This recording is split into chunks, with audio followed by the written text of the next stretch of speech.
Today is Monday, January the 6th, and you can tell that this is a pretty resilient market because the market cast aside any concerns about a war in the Middle East or the rising price of oil or the instability of the president and rebounded for a slight gain. Not a big gain, but it was able to recover from the losses. And again, it's always volume that we look at, and the volume in the Dow, particularly in the NASDAQ, and also the S&P was pretty convincing. The advancers led the decliners only by less than 10 points, but that is going to have the effect of bringing our oscillator back to the previous high. So we are really churning in this spot right here.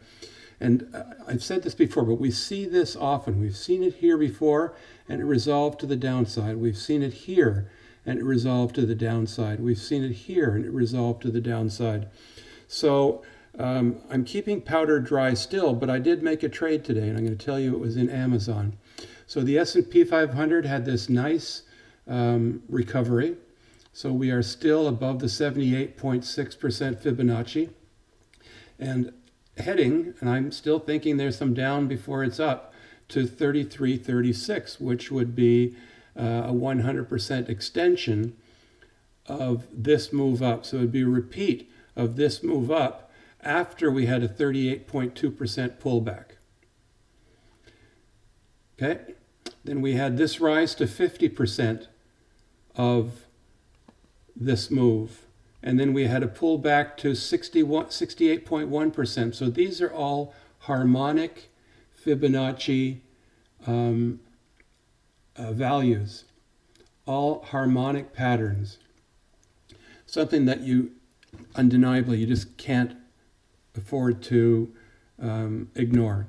Apple was down, opened almost $3 down and finished $2 up, touching almost 300 again, and it closed, as you can see, very, very close to its high of the day. So that's pretty strong, and Apple's volume was pretty reasonable. Caterpillar just off 10 cents, still in the channel. Home Depot, nice recovery. It was also down a couple of dollars, and it finished up $1.03, so 0.5%, which was better than the overall market. And its volume has picked up, did pick up today over anything that we saw in the last 2 weeks. Whirlpool is the other one that we're holding with some call verticals, and it had a pretty nice day as well. And volume was not significant. So we'll keep an eye on this, and once the price hits 149, I would say that it's time to buy more more call spreads. That 149 is also going to be that 38.2% Fibonacci between here and here. So that was resistance last time, and it may be resistance again in the future, but we're going to keep an eye on that. Amazon is the stock that I purchased, and it had a huge, huge day. Volume was not bad, but what I ended up doing was taking 3 contracts in the February options, buying the 1900 call and selling the 1910 call for $4.83. So my possible profit would be $4.17. Sorry, $5.17 per contract. So that's a little bit better than 50%.